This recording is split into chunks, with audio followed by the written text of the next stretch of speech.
Hello दोस्तों, स्वागत है। जैसा कि आप जानते हैं कि हम लोग वृत्त चैप्टर कर रहे थे। हम लोगों ने कई मोस्ट इम्पॉर्टेंट क्वेश्चन किए और बहुत ही मोस्ट इम्पॉर्टेंट जो प्रमेय था वृत्त का वो हमने किए। अब हम लोग कई इम्पॉर्टेंट क्वेश्चन किए थे, तो उसी क्रम में एक और इम्पॉर्टेंट क्वेश्चन आज हम करते हैं, जो कि आपका एग्जाम्पल है। दिया है कि दिए गए चित्र में त्रिभुज ABC के अंतर्गत एक वृत्त खींचा गया है। ये आपका त्रिभुज है और जिसके अंतर्गत एक वृत्त खींचा गया है और कहा है कि PQR स्पर्श बिंदु है। PQR कौन सा बिंदु है? स्पर्श बिंदु है। यदि PA बराबर 4, P से A ये कितना है? 4, और P से B ये कितना है? 6, और AC ये पूरी लंबाई ये आधी आधी दी थी और ये पूरी लंबाई दी है 12।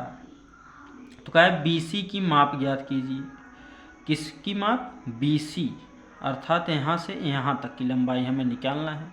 तो आइए देखते हैं। बहुत ही सिंपल क्वेश्चन है। आपको केवल लग रहा होगा ये कैसे होगा सर, बट बहुत ईजी है। तो आइए देखते हैं ना। तो देखिए कितने इजी से हम इसे सॉल्व करते हैं। ये आपका चित्र था। हम प्रमेय 2 अगर अभी तक आपने नहीं देखा है तो पिछले वीडियो को जाकर देखिए।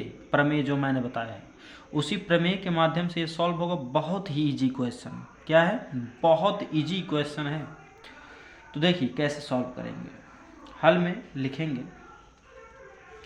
प्रमेय 2 से। किससे? प्रमेय 2 से।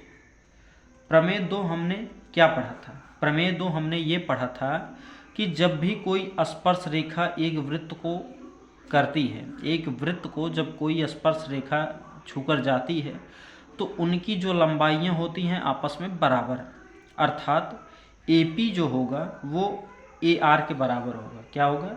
AP जो होगा वो बराबर होगा AR के ना। तो AP की लंबाई कितनी? 4, तो इसलिए AR की लंबाई कितनी हो जाएगी? 4। तो यहाँ लिख देंगे 4। इसी प्रकार ये PB बराबर होगा BQ के, तो यहाँ लिखेंगे PB बराबर BQ। तो जब ये 6 है तो ये भी कितना होगा? 6 सेंटीमीटर। क्लियर? 6 सेंटीमीटर। हमें ये देखिए BC निकालना है। हमें उसका एक भाग निकल चुका है, ये भाग और आ जाए तो हमारा दोनों को ऐड कर देंगे तो BC आ जाएगा, खत्म।